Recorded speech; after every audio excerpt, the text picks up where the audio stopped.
That's I love this shirt. I got to put my sunglasses on. Oh yeah, sorry, man. I just well, I'll tell you when I look at the way you're dressed tonight, like you bring me back to probably outside of my family and my kids, you bring me back to the best time of my life, and it was 1981, 82. You look like you could be doing the Miami Vice show, man. I'm just waiting for Don Johnson to walk up in the background, and but Yes. Well, I should probably get some of my shirts I got in my closet. Dude, I bet you have that stuff between you and Dan, between you and Cato. I bet you guys have that stuff, man. Because I know he's in Florida. I believe he is. I haven't had a chance to talk to Dan or really get to know him. But so hey guys, listen, we got a great thing happening here tonight. I want to thank you all personally for popping in. We're going to be pretty casual, relaxed. As you can see, my good friend Joe Garcia, he looks like totally awesome. He looks like he brings me back to my days in Miami Vice, and then he's telling me he needs sunglasses to see my shirt is so bright. So, a couple of Canadians loving each other here and kind of having some great fun. But we're going to jam. Joe's got to be on a call again. He's got another call at the top of the hour. So we want to have some fun here. Sit back, relax, enjoy. And again, just so you guys know, Tracy and I have been doing these calls since 2014. When COVID came around, we took a sabbatical. We stopped doing it for reasons, going through a little bit of transition and stuff, and had some things to focus on. But these are the joy and the fun and the excitement. Whenever you get a chance to be around people like Joe Garcia, and even some of you that are going to be witnessing this call in the YouTube channel, the Facebook group, for those of you that are around the world, good evening, good morning. I know some of you are going to be up at 4 o'clock in the morning watching this. That's really cool. But I want to introduce you to, I can say a really good friend. We just really got a chance to talk to each other last week, but I feel a camaraderie with Joe. I feel like we got a lot in common. We've both been in the industry for a long time, so we don't have to play games with each other. We don't have to play Mickey Mouse. We get a feel, we get a vibe. You just, as a brotherhood, being two Canadians in the game, we've heard of each other. We respect each other. I know Joe's got an incredible story to tell you tonight, because most of you aren't familiar with his background, and you're not familiar with his work ethic and how he operates, which is really paramount and important for you to pick up on tonight's call. That's what I really want for you, because the North American way of doing business, and I can't speak for various different parts around the world, but the North American way, and the reason why people don't find their pot of gold at the end of the rainbow, is because we don't have a commitment to the completion of the task. We're used to the quick fix, jump into a deal, get out after 3-4 weeks, 3-4 months, look for the next, hit. It's almost like crack. I don't mind telling you that. It's almost like a crack addiction. Some of you that are on this call are extremely professional. You've been in companies for more than 3 months. Congratulations. Joe Garcia has been with his company for about 28 years, if not longer, and he'll talk a little bit about that tonight. But before we get into putting Joe in the limelight here and letting him just rock and telling us his background and some of his great philosophical approaches to building a business, which I truly, passionately agree with. That's why I think Joe and I hit it off, because I really felt that although he's more polished than I am, you all kind of know I'm kind of like the renegade of the industry. I tell it like it is. Joe can do it in a more eloquent, seasonable, fashionable way that might not offend people, where I might kind of, piss some people off along the way. But before I do that, I've got a question for Joe. So Joe, my question to you right now, what's your favorite hockey team? I knew this was going to happen. What's your favorite hockey team, Joe? The Toronto Maple Leafs. There you go. 100%, yes. There you go. What's your favorite number? Well, my hero growing up was Daryl Sittler, so 27. So y'all hear what he just said? So he said Daryl Sittler was his ultimate hero growing up. And I'm going to tell you something. So I'm sitting in the shower today, and I'm thinking, what are the first 2 questions I'm going to ask Joe? Number 1, what's his favorite hockey team? Number 2, what's his favorite number? This was not planned. This was not rehearsed. This was nothing. So my favorite hockey team is the Toronto Maple Leafs. I'm wearing the shirt right now. Nice. Yeah. And then my favorite number is the legendary Daryl Sittler. I remember I was 13 years old. I was sitting in the living room at my house. My dad was asleep on the couch, and I'm watching the Leafs play Boston Bruins. The goalie is Reese for the Boston Bruins. The year's 1976, and Daryl Sittler pots 10 points in one game, 6 goals, 4 assists.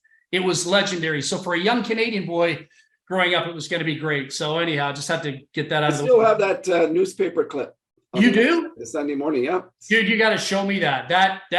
That's a priceless piece, man. And that's a record I can't see ever being duplicated or replaced in the history of the NHL. It's too hard nowadays. You could do it back in the day, but not so much today. But anyhow, I want to introduce you all to an incredible human being. First of all, he lives out of beautiful Ontario, Canada, out of Oakville. As a matter of fact, I was in Oakville not too long ago, a few years back. I stayed with Shane Moran. Didn't stay with him. I was there for an afternoon with my kids. And Joe, you'll know the neighborhood really well. Shane lived on Belvedere, I think. And we're not here to talk about Shane, but I'm here to talk about my kids were in the pool. We were hanging out with Josie and Shane. And Shane had one guy there. I can't remember his name. He was the brother of one of the guys that played for the Toronto Maple Leafs. Kind of a guy that was a fighter. He played for the Leafs for maybe, 30 games, but he was a fighter. But anyhow, to make a long story short, I don't want to brag about Shane Moran and the millions of dollars he's made in that beautiful, fancy neighborhood that Joe lives in. But what I want to brag about is the house that was behind Shane Moran's house. Do you know the house I'm talking about, Joe? That was it's the largest house in Canada. I think it sold for like 68 or 72 million or something. Yeah. Unbelievable. So I'm in the backyard and I'm looking at this house and a helicopter lands in the backyard, and it was the guy that was the head of it. Anyhow, he had like 5 brewery companies that he was the CEO of, and big history. So anyhow, I just want you to know, Joe doesn't live in the projects. He lives in one of the most expensive, opulent areas of Canada. He's been in the game for a number of years. I'm going to sit back, relax. And, Joe, why don't you sit back and tell people why you're making so much money in network marketing? Not so much the company, but the philosophical belief. Have you been in companies, like, do you jump in companies every 6-7 months, like 99% of the people on the internet? Or, what's your philosophy about this industry? Where you at? Give us a little history as to what's going on. Well, when did you play? When did you join the Leafs? No. Well, I got started in the industry in my early 20s. After graduating from college, just a quick story, my background. I used to manage, got a job as a night manager in a multi-purpose fitness facility, squash club. And within a year, I got promoted to manager, and I ran that business to multi-millions of dollars of profit. I think I was the first guy that introduced monthly payments in the fitness industry back then, 1988. Make a long story short, Christmas 92, the owners of the company, we had a meeting, and he said, the main owner came to me and said, Joe, we want to sell, because now we can sell it for millions of dollars in profit. And they recognized me. They gave me awards that day. And I thought, out of ignorance, I was going to get all this profit sharing. And the next day the club was sold, and absolutely never saw those people again. And at that moment, it was the best thing that ever happened to me, because at that moment, I realized I was building someone else's dream instead of mine. And I knew at that age that probably happened to me over and over and over again over the years. So I made a commitment that I would never work for someone else again. And 30 plus years later, I haven't. And you've been with one company here. You've been with one company for how many years now? Since I got started with the company in 1993. And I'll tell you how I got started with that company. Sure. Is in early 1993, I had no idea what business I should join. I had some money saved. I was newly married, just had a son, had huge desires, but had no idea where I was going to go. Right. I subscribed to all kinds of magazines. I started visiting my library every day, doing research on business. And I don't know what compelled me, but within a couple of months, it was the spring of 1993, I came home one afternoon and I started writing down what I wanted my life to look like 10 years from that moment. Unbeknownst to myself, I tapped into the secret to life. What we focus on is what we attract. What we fall in love with, we manifest. And when I looked at that piece of paper, after writing down all kinds of things I wanted my life to look like, I fell in love with it. And the first 2 things on that list, number 1, I wanted to work from home. My parents were Portuguese immigrants. They worked 2 jobs. plus had a full-time cleaning business. I started working at the age of 7. So all I knew was my parents were always working. And I can remember as a kid, I told myself, when I become an adult, I become a father, I'm going to be around my kids 24/7. So that was my desire to work from home. As you know, Val, back in 1993, very few people were working from home. Like that was never in our vernacular, you know? That's right. And I fell in love with that dream. Within a couple of weeks, I'm in my local library again, and a gentleman walked up to me and introduced me to network marketing for the first time. And as I was sitting down with him, he invited me. It took him a month to follow up with me. So I didn't quite impress him. We were sitting at a Howard Johnson's, and it was the worst one-on-one presentation ever. Like, he had all kinds of products on the table. He never hit my hot buttons. Again, he did a follow-up a month later. So he did everything that he wasn't supposed to do. And he did a 3-way call with me, with his sponsor. And we connected immediately with this gentleman. And within a couple of days, I was at a meeting because they invited me to a meeting. I'm sitting in the back of the room, and I knew within a couple of minutes, it's one of those born again Christian moments that people talk about. Yeah, I knew from head to toe that this industry was for me. Like, I absolutely had no doubt. God was speaking to me in every which way you can. And what I've realized over the years is when you fall in love with your dream, which is the foundation of your life, and the right opportunity comes, you know right away. You're sent in a path. You knew it. That's what I was experiencing that moment. So I came home, told my wife, I said, I found my vehicle, and I told her that I was never going to quit. I made a 100% commitment to her that I would never quit the business, and I was going to make this work, no matter what.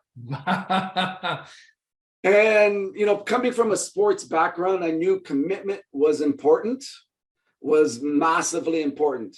Unfortunately, what happens with most people in life, they use the word try. I'm going to try to make this work over the next 90 days. I'm going to try to make this work over the next 6 months. And it's the worst 3-letter word in the English language, because all try means is no. We've all been in a place where you invite someone to meet with you, or an event or whatever, or an online event. And as soon as they tell you try, that means no, 100%. So that was June 23rd, 1993 is when I got started in the industry. 3 years into that company, I was qualifying for the top rank. I'd actually built my business properly. First year, second year, by my third year, I was making more money than I did the previous 2 years. And that company, unfortunately, went bankrupt. But again, when you fall in love with your dream, the universe, puts all the pieces of the puzzles together. For that needed to happen for me to get into that next company that has allowed me to flourish all these years later and travel the world in more than 60 countries. I've spoken to probably over 1 million people by now over the years. My team is well over 1 million people and growing globally. But again, how I started in the industry, I wasn't invited by a friend or a relative. The universe invited me. I was in love with my dream.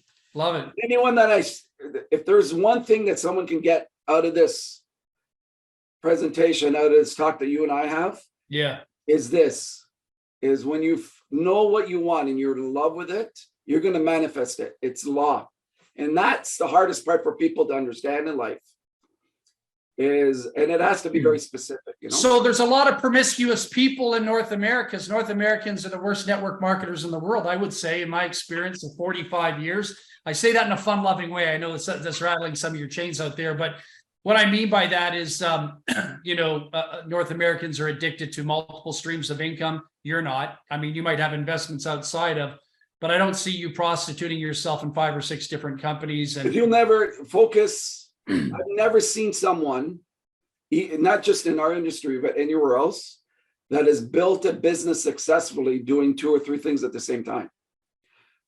there are people that have built a massive business. That was their focus, and then bought other businesses because they got it to a point where they could leverage their time and focus on the other two. But at the same time, it's impossible. I've never seen it. Well, for a guy, I couldn't imagine a guy like you or your partner, Dan, as Dan, a mutual person we know, and, just a few of the other big names. Tracy and I have some mutual friends that are making over 400,000 a month in the industry. I couldn't see them pitching a new deal, on top of making their 4,000 and being a spokesperson or having any respect by other teams around the world, knowing that they're, doing fair things. So we're all guilty of it. I mean, I'm guilty of it too. I'm not saying I'm immune to it, but I'm just saying, I'm just seeing the contrast of where you're at. You guys are making over $1 million plus a year and doing what you're doing, building over 1 million people around the world, traveling. You just got back from Sweden. You saw, the Swedish hockey players, and so anyhow, you know what I'm saying though? Like you guys you guys are living the dream. You guys are living because ultimately trust is at the forefront of everything what you do. Yeah. I have a leadership rule in our business. So let's say you and I get involved in business together, and I do everything right with you over the next 9 years. But the ninth year, I don't follow through with one promise. Okay? One promise. There goes our relationship. The trust is gone.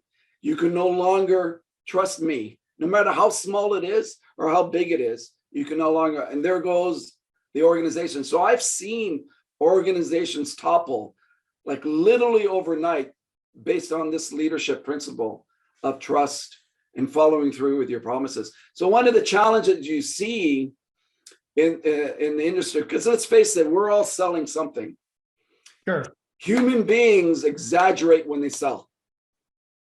That's just natural. You go to a trade show, you go on online anywhere, and you think, oh my God, this is the greatest thing since sliced bread. This is unbelievable. Here's the thing with exaggeration is transparency will nail you all the time, especially in today's world.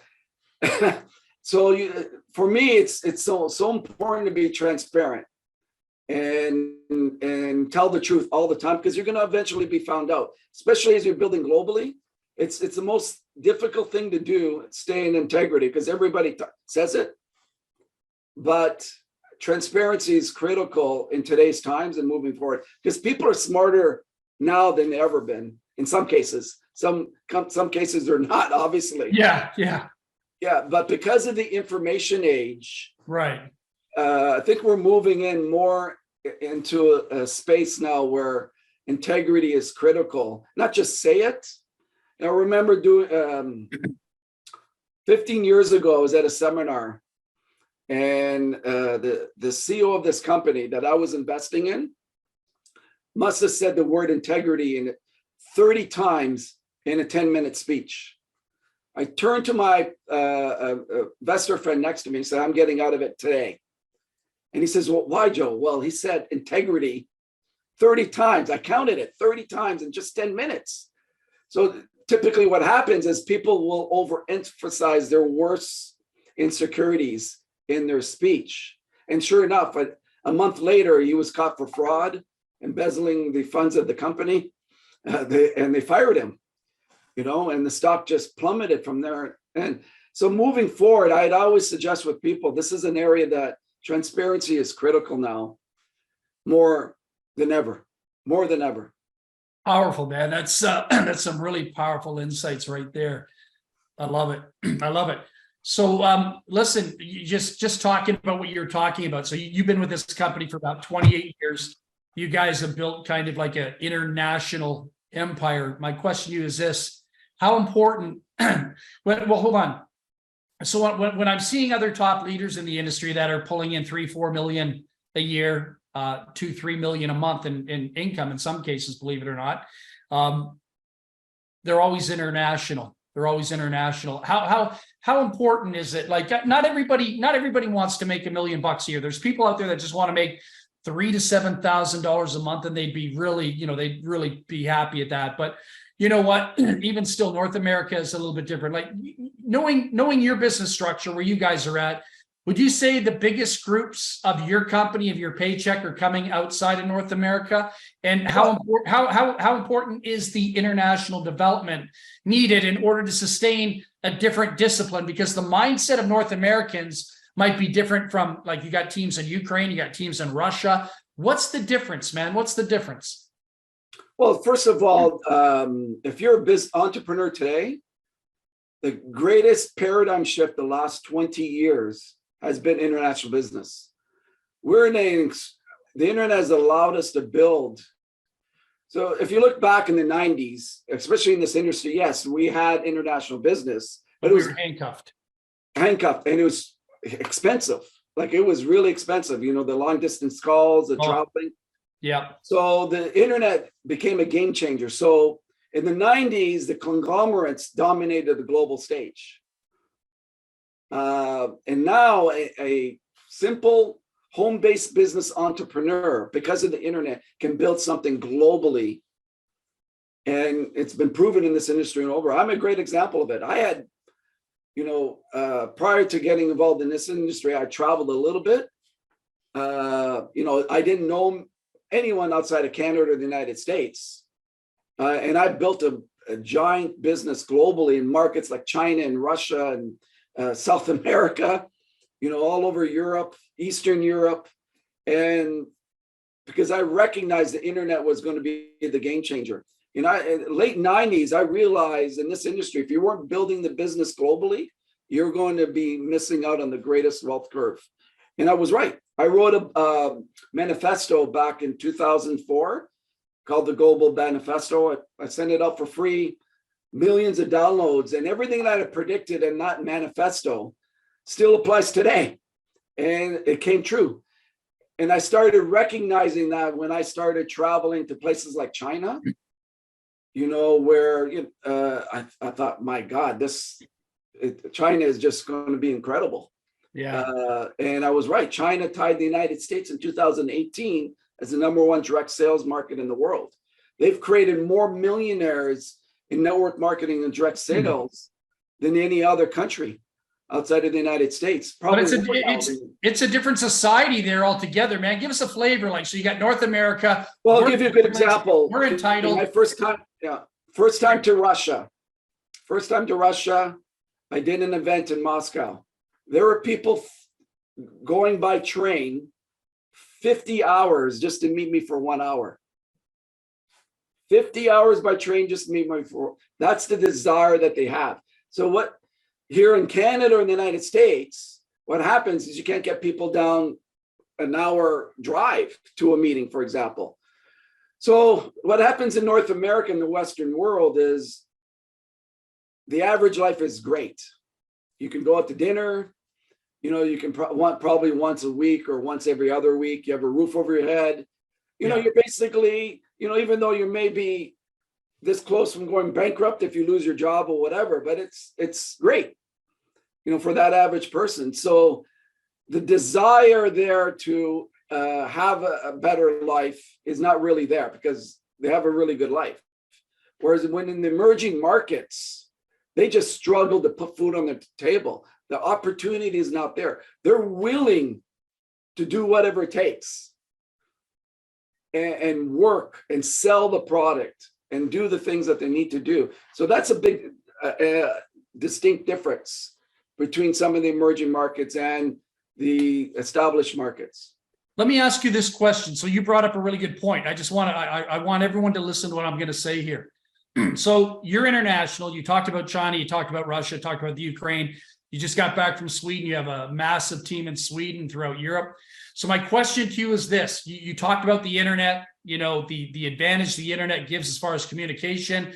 It alleviates a lot of the pain for us to be on conference calls. Back in the day, it was like $800 a day. Correct. Phone bills back in the 90s. We don't have that anymore. And but my question to you is, now that we do have all this technology, we have Zoom calls, we're here live, we're broadcasting out to thousands of people around the world with the YouTube and the other group. My question to you is this: how important is it still for you, Joe Garcia, to get out of your house in Oakville, go down to the airport, jump on a plane, and still head to China or head to, Russia or go to Sweden? Like, is it still important for you to be there physically, touch, feel, smell? Hey, there's Joe on stage. Is that an important aspect of your business to show up physically in the flesh? Okay, so technology has definitely helped. Yeah. We do a lot more things before the internet or Zoom or whatever with these technologies than we ever have. So that bridged the gap. But what COVID has taught us, Val, which is critical, is we are people that need to consume the energy of other people and be around people. And there's no greater tool today, still today, than live events and meetings. And you cannot duplicate that in a Zoom room. No matter what people tell you, cannot do duplicate that. If you look at other organizations globally, like churches, you rarely will see a church grow online because you need a base. You need people getting together, feel that energy. And you've seen it in the industry. So in 2000 and 2001, when COVID started, the industry exploded. We were able to pivot, even in the emerging markets, quite quickly. And you've seen it with the sales in the industry. But if you look right across the board in 2022, the industry took a major hit. Sales were down 20, 30, some 30% on average. And the reason why is because we could not do the events to drive the sales.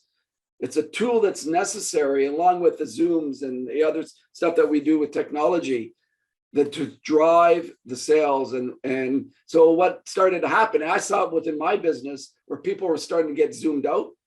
We were getting 1,000, 2,000 consistently in markets on a daily basis on Zooms. And then I started seeing it start to drop off because people started getting tired of the online events. They craved the human connection. It wasn't just network marketing, it was just everything else.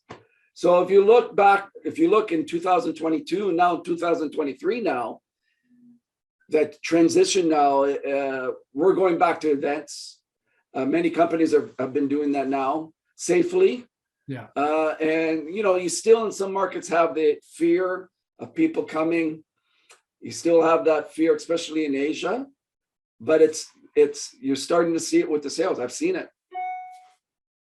Yeah, that's crazy. I really wanted people to hear that, because we are social creatures, and I think there's all kinds of different personalities, from introverts to there's people that work behind the scenes. They build organizations behind the scenes. You really don't know their real names or their first name or their last name, but they could be IT people, computer nerds, whatever. And, they'll brag about making $31 million on the internet, but all these things aren't duplicatable. But like I tell my wife, my kids, I say, go ahead. Sorry to interrupt, but you always have outliers. But I'm talking on average. Yeah, no, well, you're right. We're in network marketing, and it's a people business. It's the art and science of empowering, communicating, and developing a relationship with another human being. But I can tell you, I wouldn't want to be married to my wife through the internet and not be able to touch, feel, or not to be able to touch my children or sit down and have a meal with them. Or Joe, if you had time, and when I come to Toronto, I'm leaving for Toronto July 26th.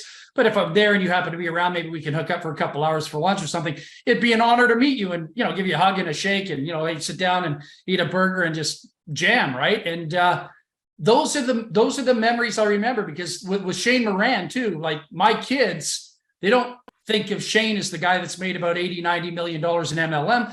They think about Shane in his backyard and swimming in his pool and going down and playing, on his big racing car simulator in the basement. And, but I'm just using these as things. The physical connection is so important. And that's why I tell this audience and every audience that, hey, let's make money together. Let's get to a point where we can literally go on vacation together, meet face-to-face, belly-to-belly, eyeball to eyeball, and go down to Atlantis in the Bahamas or Jamaica, or do something fun together and literally break bread together. Go ahead. Yeah, you cannot build a long-term organization without meeting each other. You can build a short-term online, but eventually it'll catch up to you, because the relationships are the glue to everything. And how do you glue relationships? is by hugging and kissing and holding hands and meeting together and breaking bread. Yeah. Going into the living rooms of people, all those things that make it work. For example, if I'm thinking back when I got started, that born again Christian moment, that would never have happened to me if it was in the Zoom. I can guarantee you, I would not have the same feeling. But because of the energy of that room and the speakers and the come to Jesus moment that I had that moment, I don't think I could have duplicated that online. And by the way, Joe's not preaching organized religion. He's giving you, he's not Pastor Joe Garcia. I'm using metaphors. Yeah, that's right. Yes, he's being metaphoric through the process. So, hey, listen, I know you got to pop off soon, so I saved the best for last.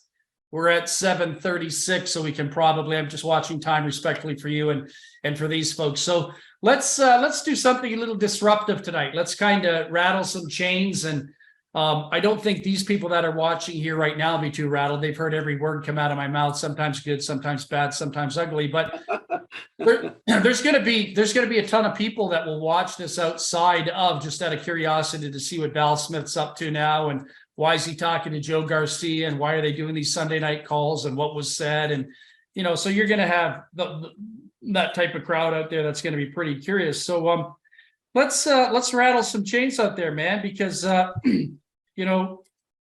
there's a lot of things that I personally believe are taught in this industry that are not logical, have no common sense attached to them whatsoever. So my personality is I challenge a lot of the things in the industry that I think are BS, using polite words. And I really love the conversation. Joe and I had our very first conversation together about a week ago. We've interacted on Messenger a little bit and touched base and stuff. And he's watched me and I've watched him from a distance, but we never really sat down and said, let's talk, without any BS attached to it. He wasn't posturing. I wasn't posturing. We didn't have to see who had more money and who had more cars. It was just, let's have a down-to-earth conversation about the industry. Where are you going? Where are you at? What do you see? What do you feel? How can we help people? And what came out of that conversation as we were journeying along, because we were like popping off like fireworks, and then all of a sudden, Joe brought up the word momentum. And once he brought up the word momentum, he didn't know this. I've been talking about this for years, but once he used the word momentum, I had goosebumps on my skin. He knows I was uplifted by what he's saying, because I was still freaking out about it to him. I say, Joe, yeah, that's it. So I was tripping out, like without any narcotics. I was tripping on the other line. He didn't see it, but I was freaking. And you all know I've been talking about this for 6 days after my Joe Garcia experience. And so anyhow, let's put this thing to bed, because I got to be really nice about this. I got to be polite. Okay, so anyhow, there's a lot of big names in the industry, a lot of top speakers in the industry that use the word momentum. And there are a lot of people that are in this industry that are really great speakers and really come across as being influential. But in my world, they're not very intelligent. They're not really looking at pulling themselves back and looking at the bigger picture. They're only seeing the kayak. They're not seeing the whales or the shark, or they're not seeing the mountains, or they're not seeing the storm coming in. They're just focused on, wow, look at that kayak. So when you talked about the word momentum, let's talk about that, man. Let's talk about why the word momentum can actually destroy and kill your business if you're not careful. Yeah, our conversation, I don't know how we got into momentum, but if you look at the industry in the whole as entrepreneurs, it's not logical to be in momentum all the time. Life has its ups and downs, especially if you're on a long-term focus like I have. I've had a lot of dips, a lot of incredible growth over the years. And I never got addicted to momentum, because I realized life has ups and downs, and it's where your leadership is challenged when you're in the downs. It's easy when you're in momentum and you're everything is happening with you. Everyone loves you when everything's moving fast and furious. but And what happens when when things go through the dip? What happens? It's not logical. It's not logical. Number one, people are lied to on a constant basis. Okay, so there's so many metaphors with the industry. I saw a guy the other day. It's been in like 7 or 8, 9 startups. He calls himself a startup machine, like an expert in startups, and maybe he is. But what happens with someone like that is they build the business where, when it's new, you can use the words "get on the ground floor." This company is going to be $1 billion. You know what happens when people get on the ground floor? They become rich. Guys, that is such a fallacy for 99% of the people. 99.9.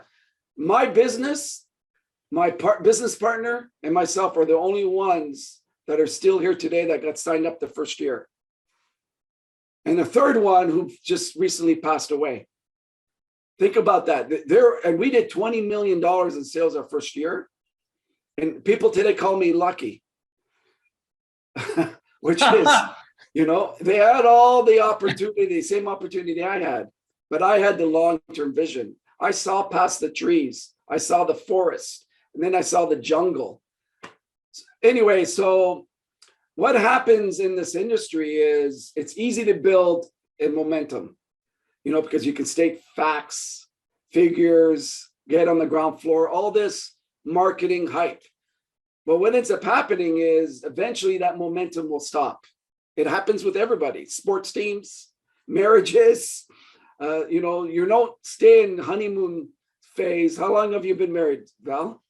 Well, I've been married 3 times. I'm really good at it. So like an junkie, I jump from marriage to marriage. So I might be on, I won't be on number 4 though. I'm going to stay here. I'm retired from jumping. Good. But anyhow, I just won 18 years. So yeah. I lasted 13 months, 7 months in the second one, and then 18 years here. Exactly. So you're in that honeymoon stage, but after that, yeah, it takes work, it takes discipline, it takes consistency, et cetera, et cetera. Yeah. So what ends up happening when networkers build a momentum, what happens? Their income goes up. And it's all exciting, companies growing, and eventually what happens, they come to a place where they plateau. Okay, so their income goes up, what happens? Their lifestyle goes up. So they're buying the cars, they may buy a house or whatever it is. So now they're earning at their lifestyle level. Immediately when you start to plateau, you're going to take a dip. Always happens. Every company's gone through it. Apple's gone through it. Microsoft's gone through it. Warren Buffett's gone through it. #1 investor in the world of all time. So at that point where they're down in this area, it's tough. It's difficult.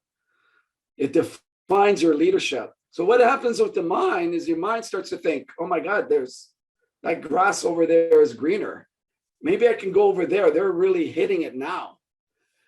I want to get into that momentum that company is going on now. So at your weakest point, you make a decision to go to that next company that is in momentum. And again, the same thing happens with that company. It hits a plateau, and now they're in the down period, and the cycle continues. So I just like to grab those people and say, look, if you're an incredible recruiter, prospector, a great salesperson, charisma, you do this 3, 4, 5, 6, 7 times. And I've seen guys do it very well. Eventually it catches up to you. And eventually they're driving Uber or going back into another industry or working for a living again. And they've wasted their talent based on this concept of momentum. It's just not logical. So with my mindset, 3 things that allowed me to overcome this. Number 1, I was 100% committed to my dream. I fell in love with my dream. Number 2, I made a commitment that I would never quit on people and what I was doing. I've never quit on anyone in my life. I follow through to the end in relationships. And the third, as I stayed consistent, and this is the key, with my money-making activities. If one stays consistent in those money-making activities, 2 years, 3 years, 5 years, 10 years, 15 years, incredible things will be paying off in that area. I've been married 35 years this September. I remember clearly, I got an advice from I took a marriage course. As a Catholic, we had to go through this premarital ceremony course. Yeah. And one of our instructors actually changed my thought about marriage. He said, Joel, the number one reason why we've been married 40 years, a couple at the time, is I told my wife I loved her every single day. Sometimes I didn't want to. Sometimes I didn't feel like it. Sometimes she didn't deserve it. But every single day, that consistency made the marriage stick, made the marriage glue. And I remember that, and I followed that advice. 35 years later, I've done it every single day. So ultimately with momentum, Val, and you've seen it, we've all seen it. You know, I don't have to go into another half an hour of this. Momentum, when you get addicted to momentum, it's an entrepreneurial nightmare long-term.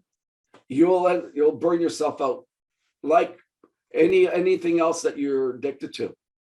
Well, it's like the ripple effect too, because it's not, you just don't burn yourself out, and you just don't screw up in another deal, and you just don't have to go back to your friends again and say, hey, we're going into another deal now, put out new content on the internet and restructure everything. But it affects your family. It affects a lot of other things outside, and it affects other people's families too. So yeah, you're right. That's a really good point that you just made. It's your extended family, especially immediate family, that pays the price. And that's the other word that I hate. You know, I don't like, I'm not going to use the word hate, because that was that's one of okay. I understand what you mean though. Yeah. Dislike is paying the price for success. That is a fallacy in the self-help world, in the business world, in the entrepreneurial world. Okay, what I mean by that is when I first started hearing that, and it ties with momentum. When I first started hearing that, I said to myself, I didn't want my kids to pay the price, or my wife, for my success, for my dream. So I asked myself the question, how can I do this without paying the price? Okay, so what paying the price meant is missing birthdays, missing not being there for my kids at night, tucking them in all the time,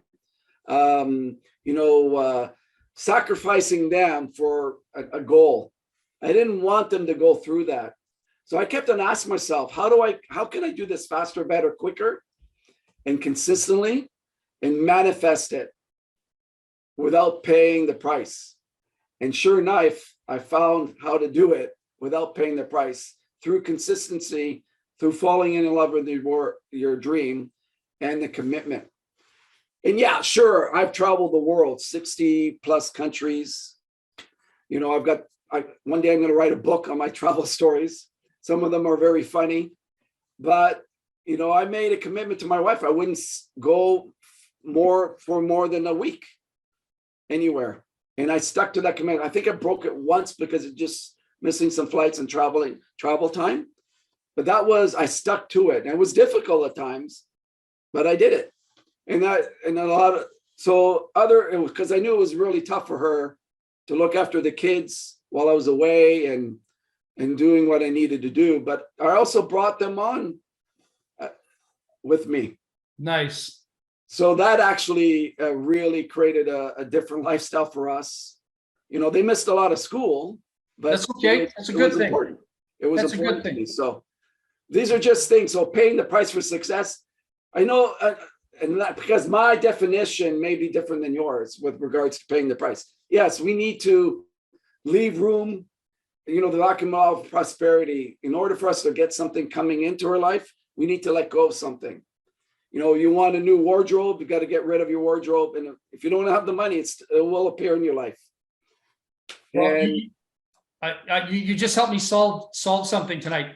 I've been in a few companies, of course. I had my own Success and Mentors in Motion, sold $91 million in courses there. And kudos to you, because that is top 1% stuff. Well, I thank you remember for when that. that came out, and I know the course that you're talking about, yours, et cetera, et cetera. But that was commitment. It took a lot of Yeah. work to do what you needed to do then. Yeah, but I still don't have the bragging rights because I always thought how wonderful. I remember when I got started in 1978, and you are right. I kind of had my own Jesus moment, so to speak, in 1978 as a 15-year-old looking, and the gentleman actually was Richard Stevenson. You Yes. and I both, yeah. I looked at Richard because I didn't know Richard, but he looked beautiful. He could speak very eloquently. He was wearing the suit and the Italian shoes, and he had that silver fox, beautiful hair that you and I both were very close friends with Richard. And Richard moved me back in a day. And I said, oh my gosh, I'm in high school. And I said, I want to quit school. I want to do what he's doing, but I'm scared. I don't have any money. I can't speak. I would hide. I don't want to, Richard, don't have eye contact with me or I'll throw up. I was a little chicken back then, right? So anyhow, but my whole point being is now I just realized something tonight. You gave me a little breakthrough tonight, just so you know. The reason why I haven't been able to lay claim to being with a company for 28 years is because I've never promised any of my spouses anything. I just give them the allowance to do what they want. That's all. But I've never really sat down and said, hey, you know what? This is it. And I promise you, and I promise the kids this, I am not going to quit. And I've never had to do that because I've always been really very good at what I do, that I can go into any company. This is my belief system. I could go into any company anytime and challenge for the top 3 money positions in less than a year and a half. But I love what you said. I love what you said. Yeah, because of the skill sets that you developed, because you did it over and over and over again. Right. We may have had different paths. Yeah, but it's not good still. I like your path better. I really do. I mean, I've had great experiences, but I would really like to say I played for the Toronto Maple Leafs like you did for 28 years. So a good practice that we all should do is write down the top 10 most important things in your life. So your values, because most people don't do this. You may think you have them down, but it's actually a great marriage therapy too, is ask your wife, what's her most 10 important things in her life and what's yours? So when I first started doing that, I recognized freedom was in my top 3. Freedom was in the top 3, doing what I want, when I want, with whom I want. And you need money to do that, residual income. My wife, her top 5 was security. House, house, a roof over the head, kids fed, security, never worrying about money. So think about the strain and the conflict there. Freedom and security. It doesn't work. It doesn't work. So I was able to switch that because she was never going to switch from the security. Women never do. They love security. Yes. So for marriages, a lot of this with my teams globally, I spend a lot of time in this area, when they have conflicts and when they look at their values, then they start to understand, no wonder we're always fighting, no wonder. So for example, one of my top values is loyalty. Like I'm incredibly loyal in everything that I do. My family, my business partners, the company I'm with, I'm loyal to a fault. And I know that. And it's been part of my DNA from when I was a child. So writing down your values is a game changer for a lot of us. So for example, Val, if you write down your top 10, it changes as we grow older. Right. Obviously, you're in your 3rd marriage and you made a commitment that it's your last one. It's my last. I'm done. Yeah, incredible. That word commitment will have you do things that normally you wouldn't do in those previous 2. So going back to moment, I want to finish this. Is I know what riles you up is when you see people getting manipulated, and the truth because you've been through it, you've experienced it. And you have the heart of a guy that wants to tell the world that this is not the case. It's not been my experience. I've been blessed. I don't want to sound arrogant here because that's not who I am. Very few people have done what I've done in terms of the travel. Like I built it from scratch, taking my money. I didn't get any deal in my company. I took my money and started traveling, hiring translators and going in markets, and starting it from scratch and going back and back and back to those markets and experiencing those things. You cannot teach that in a book. You can't even teach that in a training. It's those experiences has made me who I am today. And the momentum part, I've seen it even with my teams. It's a dream. It's a killer. I know I just had a gentleman in my team over in Europe. We were discussing this, where he had so much momentum during that COVID year that he told me that he took the pedal off the metal. He stopped applying the gas because he got to his goals. And then obviously what happens is the business went the other way because his team duplicated what he did. So he now understands is that consistency. He got addicted to that momentum and thinking that it was going to be there long term. Wow, that was pretty heavy stuff. Yes. I got one more question for you before you Sure. go. Can you do this really quick? I've got, they just texted me, they're running 10 minutes late, so I got 10 minutes, that's fine. Beautiful. They see the universe is good. Gave us 10 more minutes of Joe's time, and then we'll end it here. So you guys ready for this question? Here we go. So Joe, you've done a fabulous presentation tonight. We talked about a lot of the beautiful things about the industry and reality checks. Let's do something a little different right here, right now. Are you ready for this question? I'm going to ask you this. Have you ever been caught naked in a hall in a hotel? Yes. So I was in, you set me up for this one. I did, brother. I was in Russia, in St. Petersburg, Russia. Beautiful country, beautiful city. It's the Venice of the North. It's so far up north that sunlight during the summer, 24 hours a day. So I was there in June, which they call the White Nights. And one of the strategies I use when I go into market is I'll set up half an hour presentations. So people can book me half an hour, 30 minutes with a prospect or just themselves. So that day I did 10 o'clock all the way to 11 o'clock. And I hadn't eaten. It was just bang, bang, bang, bang, bang, bang. A couple of snacks here and there. So I go back to my hotel room. The event starts the next morning at 10 o'clock in the morning. So I need to get some sleep. I order room service because I'm starving. So I eat something like chicken Caesar salad, and I'm about to fall asleep, and I just can't sleep because of the smell of the food, because I had left some in the tray, and so I took the tray out, half asleep, walked it to the door, placed it down, and the door slammed on me. So the challenge is I was completely naked, So it took me about like 5 minutes to understand where I was. And I thought, oh my God, what am I going to do now? So our corporate team was was in front of me at another suite there. And I thought, and they were all women. I thought, okay, I'm going to knock the door. It's 1 o'clock now. And they answered the door. I clearly think it's not going to work out that well, So I'm looking for a mate cart, no towels. So now I have to decide. I have to go downstairs to get a room key. So I'm praying, please, please, nobody in the lobby, no distributors, because 99.9% of the distributors there are all women, just all women. So I get down to the elevator, I turn the corner, and there's nobody in the lobby. So I run to the front desk, and the girl, the receptionist at the front desk, she has her head down and goes, "Excuse me, I locked myself out of my room."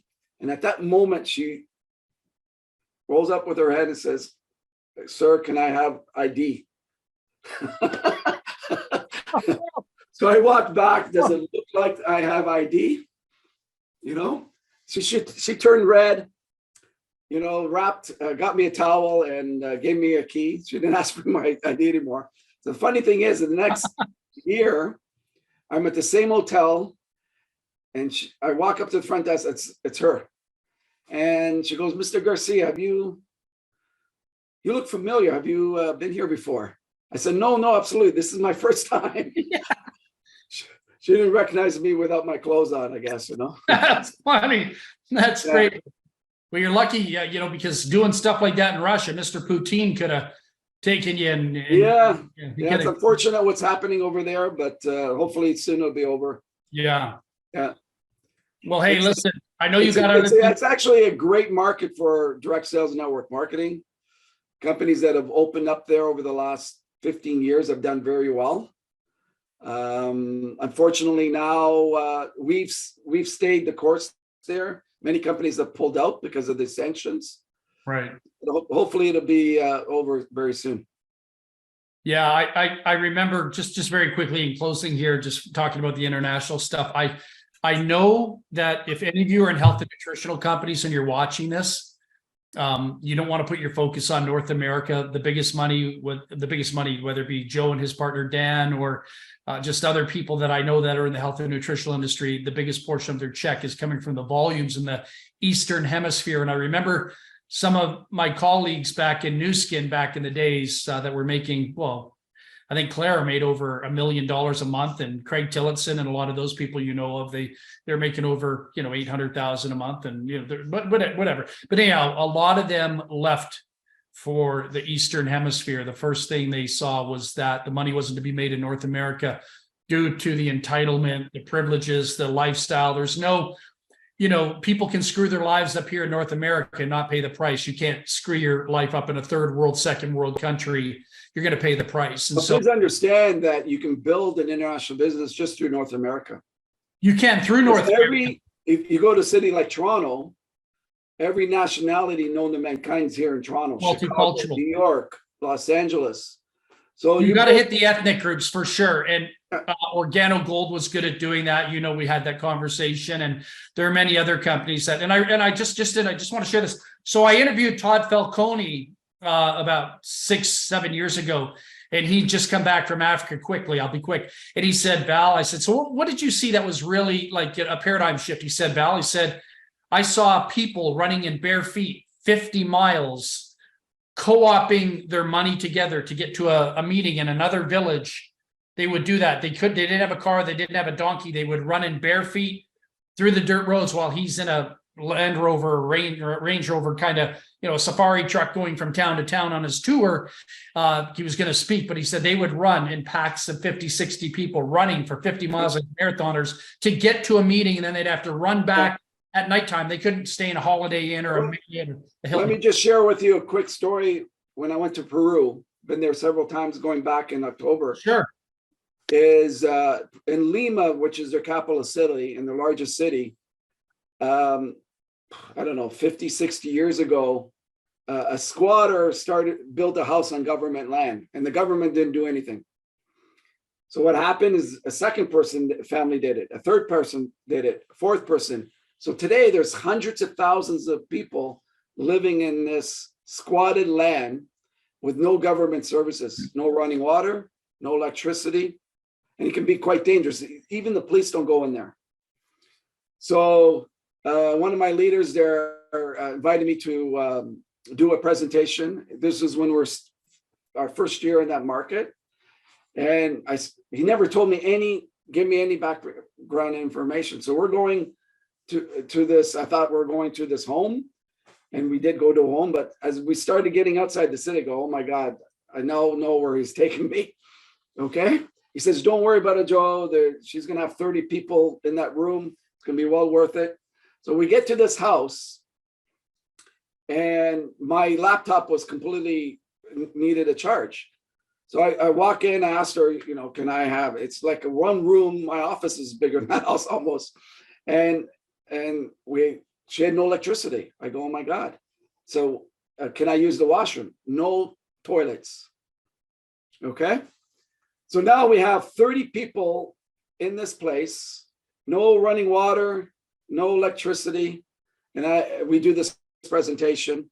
It was incredible energy. Like these people were just hanging on a thread. And at the end of the presentation, she walks into her bedroom, gets all her cash that she's been saving all her life to join the opportunity along with her son. Okay. This woman, 2 years later, actually 2.5 years later, because she was a maid since she was 16, going into the city, cleaning homes. And 2 years later, she's working the business full time and got to quit her job. That's the power of our business in these emerging markets. So we have to understand, a lot of us think about, oh, how much money we can make, but the lives that we can change. Because in a country like Peru, the average income, like I think she was making less than $200 a month. Think about that. And she's spending 4 hours a day on a bus just to go to work and back. And how her life has changed.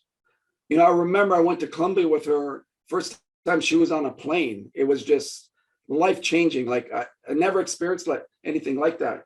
So please understand, if you give your heart when you're building globally and locally, these stories will come into your life as long as you're committed, consistent, and you fall in love with your dream. So yes, there's a lot of money to be made, but the essence of our business is where we can help people make 200, 300, 400 a month. And that's even more important than ever before in this industry. But imagine if someone's making 500 a month in a country like Peru or Russia, outside of Moscow, for example, where the average income just plummets. It's life changing. And all they have to do is maybe market 2, 3, or 4 products a day. And they hustle. And that's the power of our industry on a global scale. And it's easy to talk about it and think, okay, wow, that's incredible. But when you experience it, it's awesome. Yeah. And the last thing, Val, over the years, the biggest thing that I have focused on my life is just have as many experiences as possible. And that's why I've traveled. And you cannot, for those of you who haven't traveled, I would recommend it's the greatest personal development program ever. But ultimately, it's just search for experiences, the good, the bad, the ugly, the fantastic. Because when we die or we're on our deathbed, we're not going to think about, oh, I wish I saved $100 on that trip or $50 on that hotel room. We're not talking about that. We're talking about the experiences. And that's the greatest part of our industry, is the experiences that we can have in an incredible way. I see the industry as so positive. Like a lot of the junk that you hear in the industry, I don't participate in it. I've never have. Like I shake my head and I go, and people tell me about horror stories of organizations being stolen and companies doing this and that and people doing crazy things. I've never participated in that drama and that toxicity because, and I go back to it, I'm going to say this over and over again. I really believe, because I built that foundation I had the love of my dream. And I didn't participate in all that drama. The universe just led me in the right direction on a constant basis.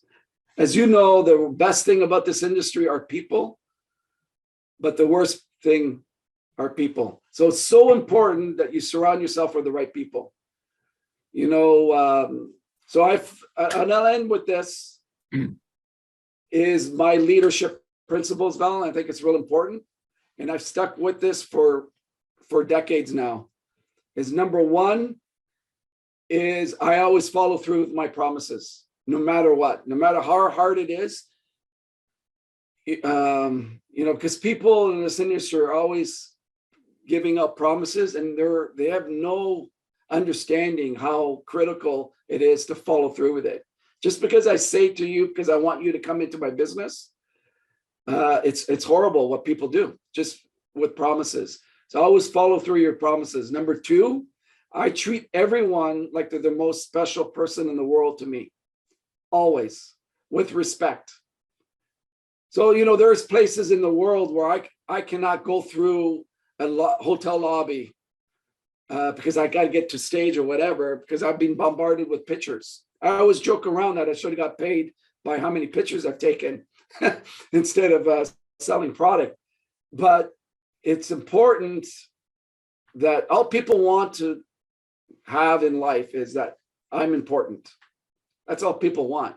So I recognize that earlier on, that, you know, that I treat everyone with respect, no matter what their rank level, what their background is, how much they're performing right now, whatever, it doesn't matter to me. I'm going to treat them with respect. And my focus is on them 100%. And my goal is to uplift them, to believe in them, that they can accomplish anything they put their mind to. Unfortunately, with most people in this industry, when they start to make money, they think they're better than everybody else. And that's I call it the Hollywood syndrome. It's very dangerous to be in that place, because your organization will fall apart eventually. Third one I've already mentioned is integrity. In today's world, it's so important to be transparent. Be that same person that you're on stage, socially, off stage. I can tell you're that same person, you know, no matter who. If someone likes you, you're still that same person. So integrity is critical, because today everything's videotaped. You know, 6 months down the road, if you say something that is not true, you'll be found out. Oh yeah, absolutely. Everything gets exposed. And the fourth one is leading by example. Like